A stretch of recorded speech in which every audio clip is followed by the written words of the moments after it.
Hey, I'm Nick, and today I want to really dig into the power of visualization and especially how it relates to trying to create new habits. You see, when we're trying to be successful, when we're trying to be more productive, that usually involves having something that we do day to day, which is what we'd call a habit. Now, you can't just create a habit. There's stuff that you need to practice in order to get a good one going so that you're able to rely on it and have it as a pseudo muscle memory thing where you're able to sit down at your desk and go through something without breaking your habit of working without checking your phone or something like that. Now, the point where most habits fail is that when they are written down and that in your head you're thinking, I'm going to follow this habit, it's not an actionable thing, and it's more a big picture thing like,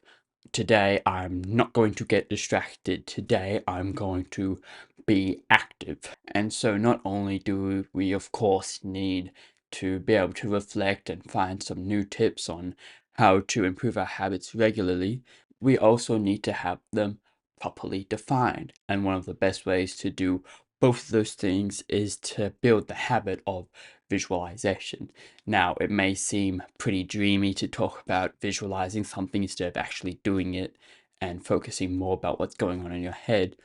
but it's a very useful tool to find out what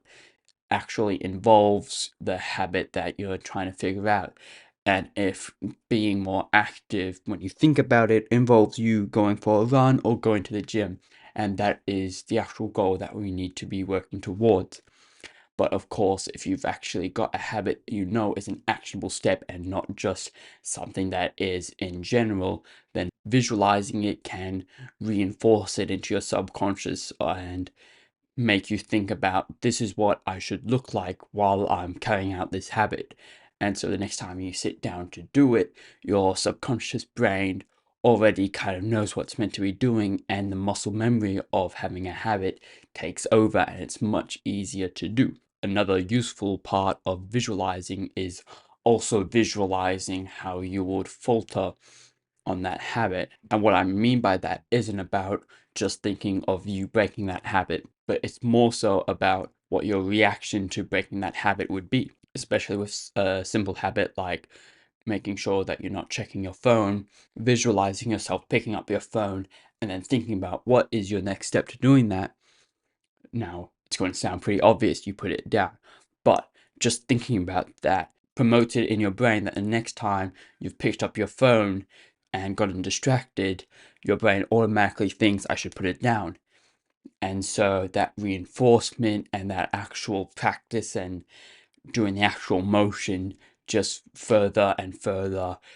increases how likely it is for you to actually follow through with your habit. But none of this can be done without actually believing that you are what the habit means, which sort of comes naturally with visualizing yourself being more active or doing whatever. You need to actually believe that you truly are more active, as that also helps your subconscious think about, if I truly am an active person, then that means I should be going to the gym. And so it's easier to go to the gym if you think about, I should be a productive person, I really am a productive person, then it's going to be easier to sit down and not get distracted with your phone. All of these help us to improve our subconscious mind to really believe and get used to being able to turn off our brain and just follow through with a good habit that we've set ourselves up with. But that is it for today, and I hope that's helped improve your habit building skills a little more. As always, just remember, if you're thinking of a habit that you want to start doing, visualizing it can not only help you complete it, but actually figure out what the actual habit entails. And so that subliminal messaging to your subconscious mind and actually going through and doing that habit and getting the reps in is going to make it easier for you to be productive just naturally. But if you're still interested in learning more about anything to do with productivity tips or tricks, I've now started one-on-one coaching, which you can book a call for using the first link in the description below. But until then, I'll see you later.